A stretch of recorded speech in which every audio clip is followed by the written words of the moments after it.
Assalamualaikum warahmatullahi wabarakatuh. Jumpa kembali di channel Ngulik Horor. Channel kami menceritakan tentang kisah-kisah misteri yang mungkin bisa menemani agan-agan dan sisita semua ya.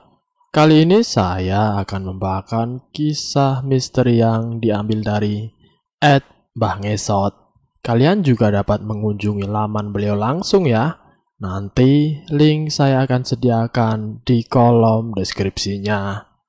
Oh ya, di dalam cerita ini nama dan tempat saya samarkan semua ya, untuk menjaga privasi pihak yang terlibat di dalamnya.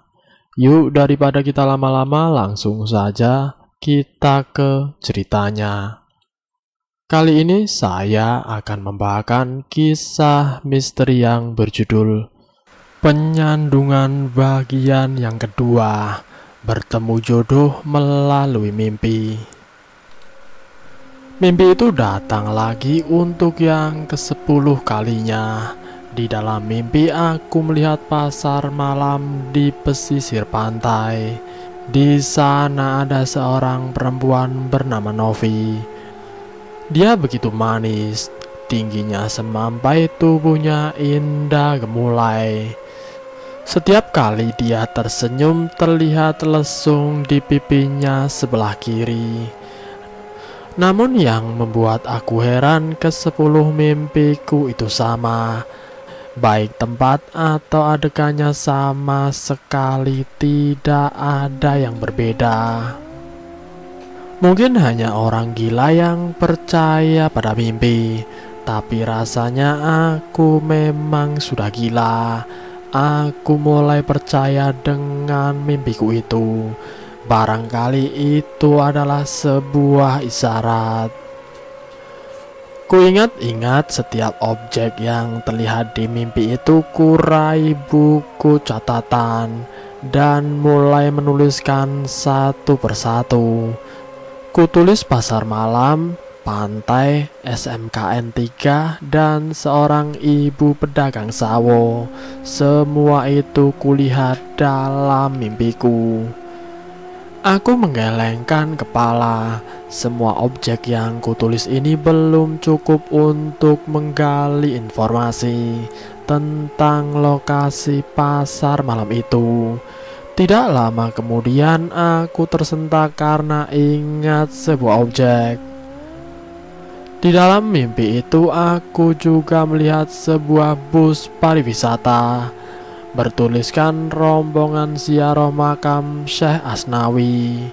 Segera aku cari lokasi makam Syekh Asnawi di internet, dan ternyata makam itu memang ada. Lokasinya tepat di pesisir pantai Caringin, di daerah Pandeglang. Aku juga mencari tahu tentang SMKN 3 di sana. Lagi-lagi mimpiku benar. Sekolahan itu memang ada di Caringin. Bulu kuduku seketika merinding.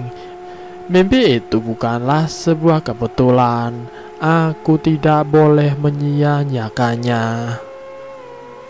Pada hari Sabtu aku berangkat sendirian ke Caringin. Banyak bus-bus pariwisata yang mengangkut para peziarah.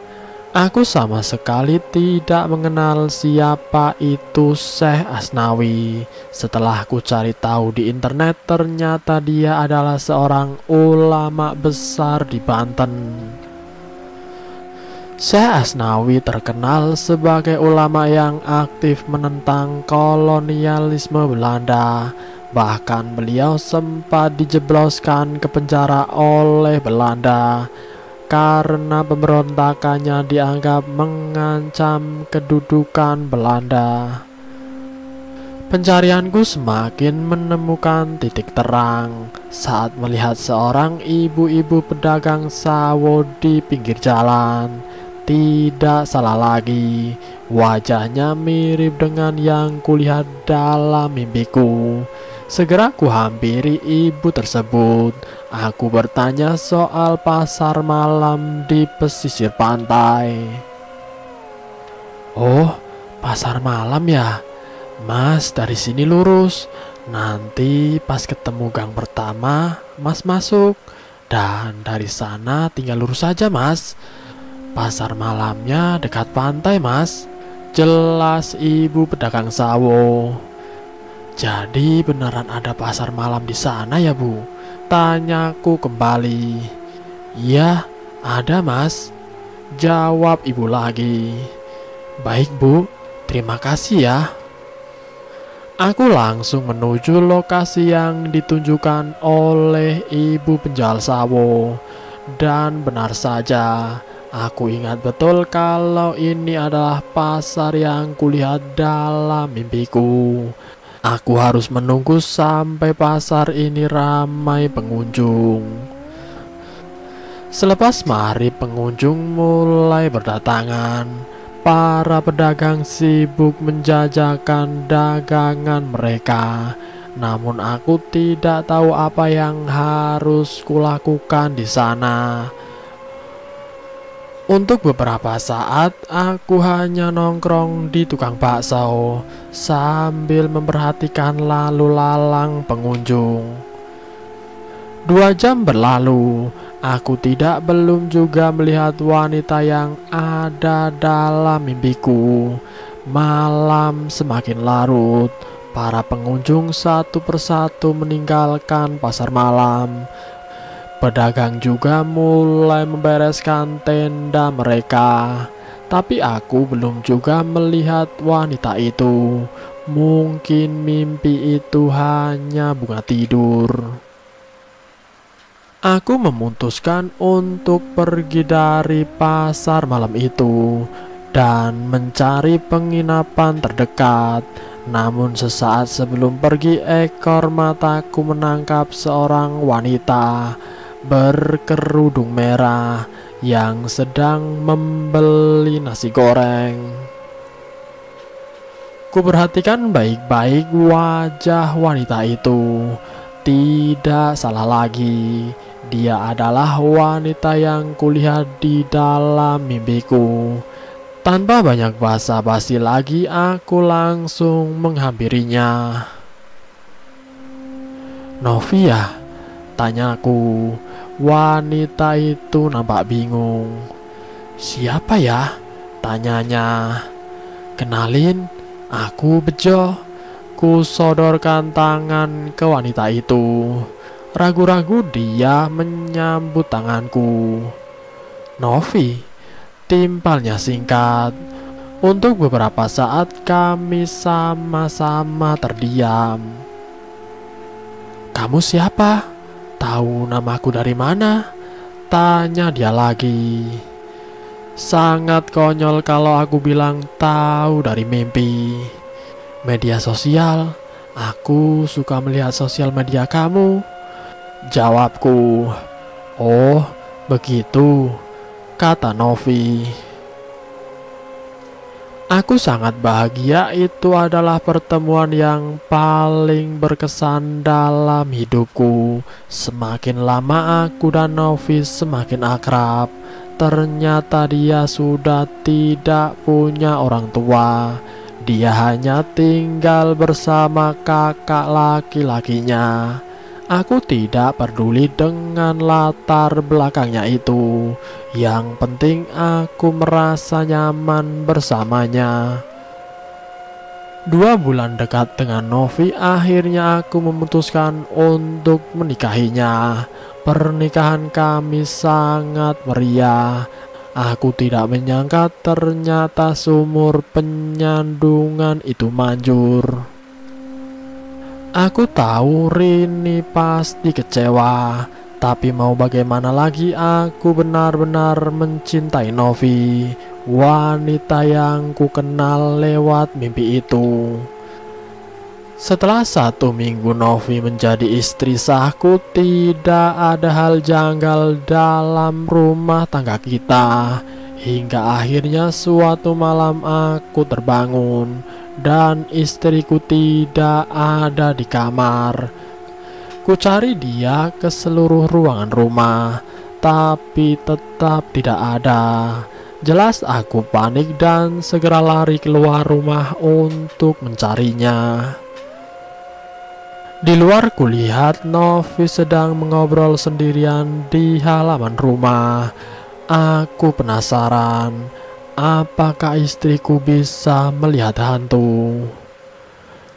Nov, kamu ngobrol dengan siapa? Aku menghampirinya. Kok kamu bangun, Mas? Tanyanya balik.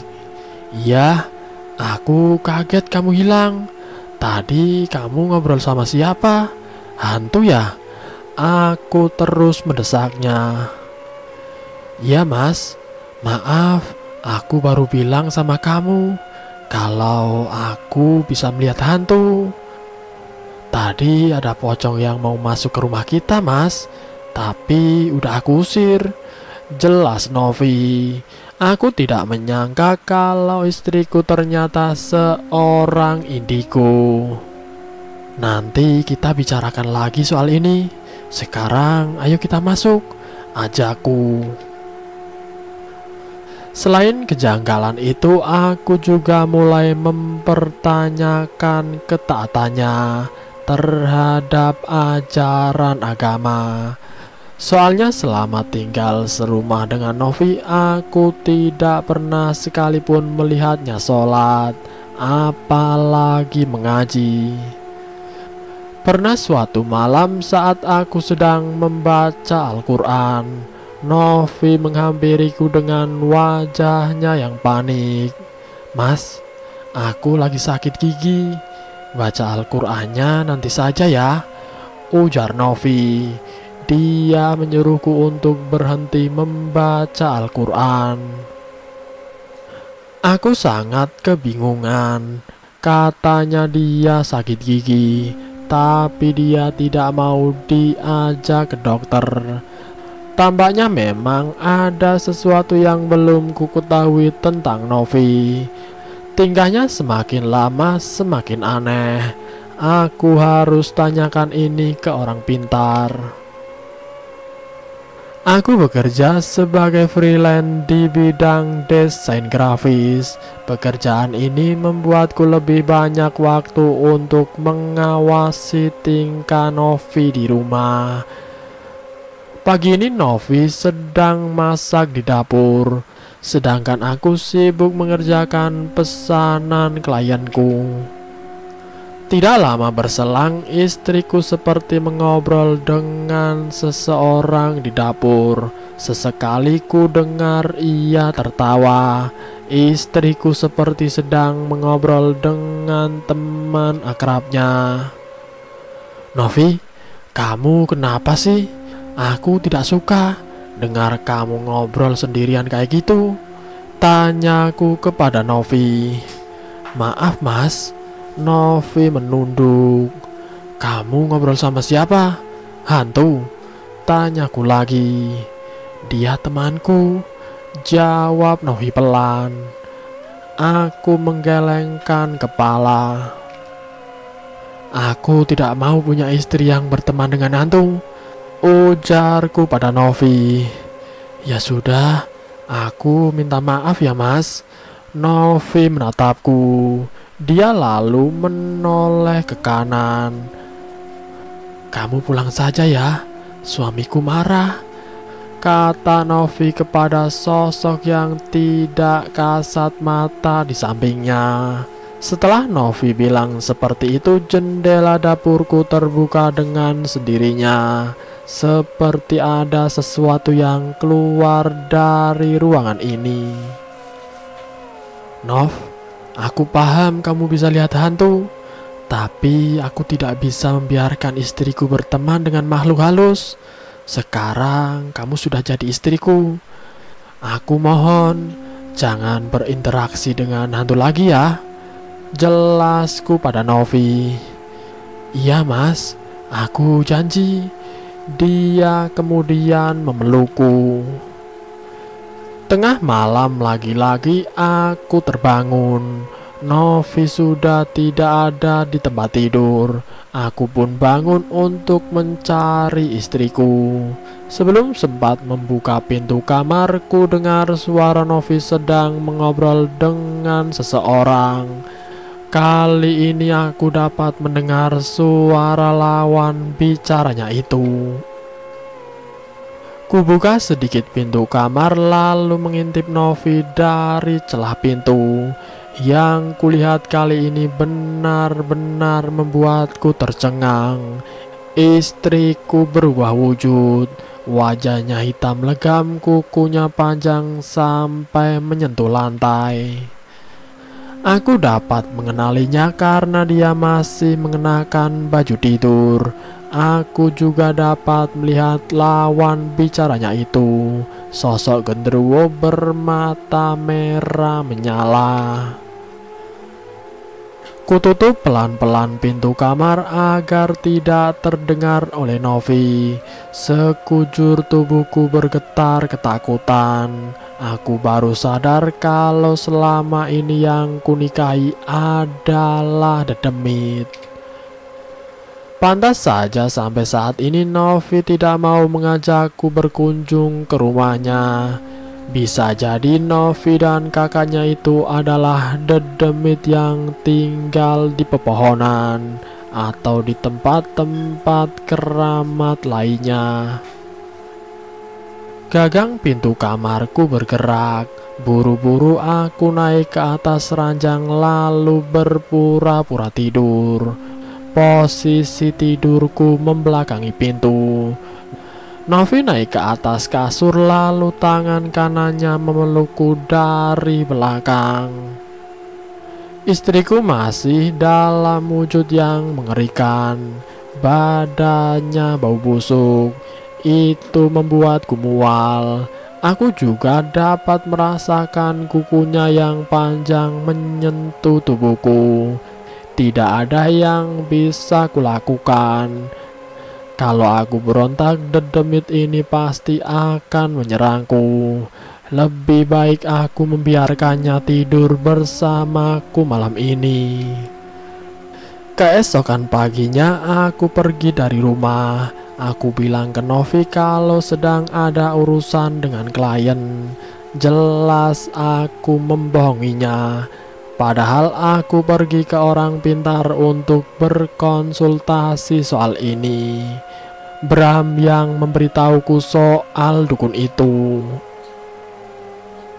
Dulu gue pernah ke sana pas adik gue ketempelan setan. Sekarang dia sudah sembuh. Lu jangan dulu berpikir negatif sama Novi. Kali aja dia emang ketempelan makhluk halus. Begitu kata Bram dari seberang telepon. Ya Bram, semoga saja istri gue bukan setan. Setibanya di rumah dukun, aku disambut dengan ramah. Dukun itu bernama Ki Handoko. Penampilan Ki Handoko sekali tidak mencerminkan seorang dukun. Dia mengenakan celana pendek dan kaos oblong warna putih. Tampaknya Ki Handoko tinggal sendirian di rumah ini. Ia menyuguhkan air putih dan pisang goreng yang terlihat sudah lembek dan tidak menarik. Istrimu itu adalah dedemit sumur penyandungan. Dia dedemit perempuan yang umurnya sudah mencapai 3000 tahun, tapi tidak kunjung menikah. Tidak ada satupun jin yang mau menikahinya. Kalau istilah manusia, dia itu perawan tua. Tampaknya ada yang sengaja menjodohkanmu dengan dedemit itu. Jelas Ki Handoko. Sialan, jangan-jangan ini perbuatan Abah Maman. Ya, bisa jadi ulah manusia, kata Ki Handoko. Terus apa yang harus saya lakukan, Ki? Ceraikan istrimu, suruh dia kembali ke alamnya, balas Ki Handoko. Tapi aku sudah menyetubuhinya, Ki. Dan kalau dia hamil bagaimana? Tanyaku lagi. Anakmu akan menjadi setengah manusia dan setengah jin, jelas Ki Handoko singkat. Jujur saja setelah mendengar perkataan Ki Handoko, aku langsung berharap si Novi ini tidak hamil. Aku tidak bisa membayangkan bagaimana jadinya punya anak yang bisa hidup di dua alam. Nanti setelah kau ceraikan istrimu, taburkan garam ini di sekeliling rumahmu, biar dia tidak berani datang kembali ke rumah. Ki Handoko menyodorkan sebuah plastik hitam yang berisi garam. Baik Ki, setelah menerima garam itu aku langsung pamit pulang. Aku tidak sabar ingin segera menceraikan Novi. Tidak dapat dipungkiri, aku memang masih mencintainya sebagai sosok Novi yang manis. Tapi aku tidak bisa berumah tangga dengan dedemit seperti Novi. Setibanya di rumah, ku dapati Novi sedang menangis di kamar. Mungkin saja dia sudah tahu kalau aku akan menceraikannya. Dia duduk memeluk dengkulnya sambil tertunduk. Perlahan aku mendekatinya. Mau bagaimanapun Novi adalah demit yang harus tetap kuwaspadai. Nov, tanyaku pada Novi. Kamu jahat mas, kata Novi sambil menangis. Maafin aku Nov, balasku lagi. Novi menoleh kepadaku, tampaklah wajahnya yang hitam legam. Dia juga bertaring. Bahkan air liurnya menetes dari mulutnya. Jangan mendekat. Aku mundur beberapa langkah. Novi terus menangis sambil melangkah mendekatiku. Dengan cekatanku rogoh plastik berisi garam. Novi, mulai hari ini aku menceraikanmu. Tidak lama setelah mendengar perkataanku, tubuh Novi seketika membesar. Bulu-bulu tebal dan hitam tumbuh dengan cepat di sekujur tubuhnya.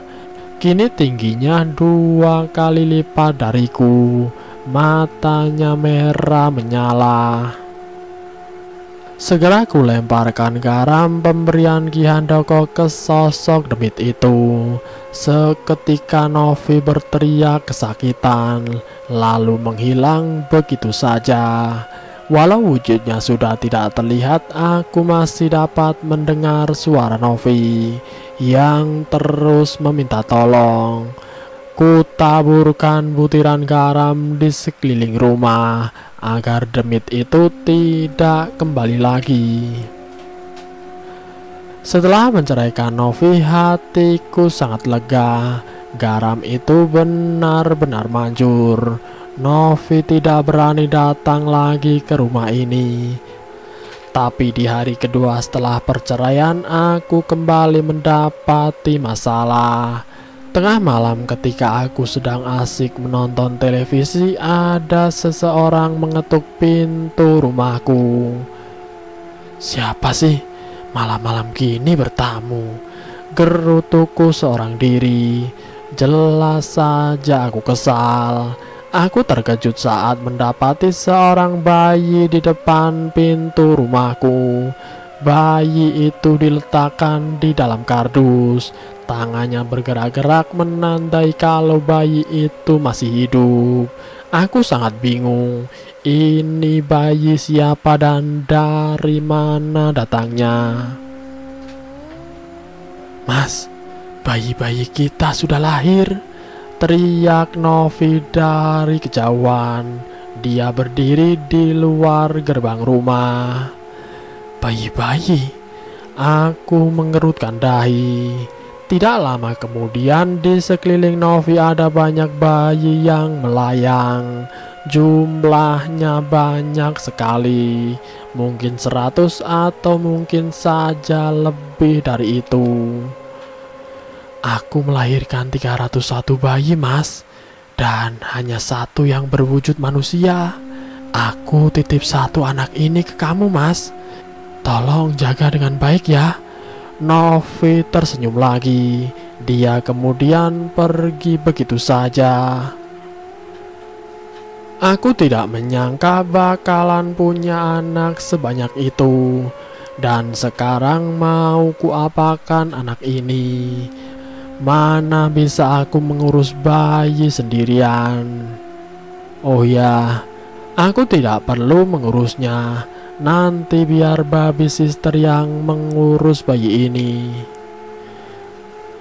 Kubawa bayi dalam kardus itu masuk ke dalam rumah, lalu kuletakkan di atas tempat tidurku. Bayi itu bertelanjang badan, tapi dalam keadaan bersih. Ternyata dia perempuan. Aku harus segera menamainya. Ya, ku namai dia Claudia, biar agak modern dan tidak seperti namaku yang kurang bagus. Biar nanti anakku punya nama yang paling keren di antara teman-temannya. Anakku tumbuh dengan sehat. Aku tidak jadi membayar babysitter. Aku sendiri yang mengurusnya. Biar kelak dia besar akrab denganku. Novi kadang datang ke rumahku untuk menjenguk anaknya. Aku sering melihat ayunan Claudia bergerak sendiri. Tidak jarang popoknya sudah ada yang mengganti. Padahal aku sama sekali belum menggantinya. Novi istriku yang telah aku ceraikan yang ternyata dedemit itu selalu ada di rumah ini. Mungkin efek geram itu sudah hilang. Aku sengaja membiarkan Novi sesekali menjenguk anaknya, asal tidak menggangguku saja. Walau aku tahu Novi sering mengunjungi Claudia, tapi Novi tidak mau menampakkan diri di hadapanku. Berbeda dengan anakku di alam gaib. Aku melihat mereka melalui CCTV. Sebanyak 300 anakku sering nongol di jendela kalau aku lagi tidur. Mereka lucu-lucu dan mengemaskan. Saat Claudia menginjak usia 6 tahun, aku pindah rumah ke pusat kota agar anakku bisa bersekolah di SDN favorit. Lebih dari itu, rumah ini juga menyimpan terlalu banyak kenangan bagiku. Aku harap Novi tidak mengikuti kami. Kalau Claudia sering berinteraksi dengan ibunya, aku takut dia jadi indigo. Semua barang sudah dikeluarkan dari rumah. Claudia mendekatiku. Dia memeluk boneka panda kesayangannya. Sesaat aku memperhatikan rumah itu. Bayang-bayangan tentang Novi kembali melintas di benakku. Aku melangkah masuk ke dalam rumah. Kurogoh spidol dari dalam saku celana. Lalu kutulis sebuah pesan untuk Novi di dinding. Novi, kami mau pindah rumah. Aku harap kamu tidak mengikuti kami. Biarkan Claudia tumbuh dewasa, menjadi manusia seutuhnya. Aku juga titip 300 anakku padamu. Jaga mereka baik-baik ya. Aku sayang kamu, Nov. Dan selesai. Itulah kisah misteri yang berjudul Penyandungan. Semoga kisah kali ini bisa menjadi pembelajaran buat kita semua, agar kita tidak terpengaruh dengan hal-hal yang seperti itu. Percayakanlah saja jodoh kalian kepada Allah Subhanahu wa Ta'ala. karena rezeki dan jodoh sudah diatur oleh Sang Maha Pencipta. Semoga kita semua selalu dalam lindungannya. Ambil sisi positifnya dan buang jauh-jauh sisi negatifnya. Terima kasih sudah mampir di channel kami. Jika kalian tertarik dengan video kami, silahkan tekan tombol like, share, dan komen. Tekan subscribe untuk mengikuti video kami selanjutnya. Wassalamualaikum warahmatullahi wabarakatuh.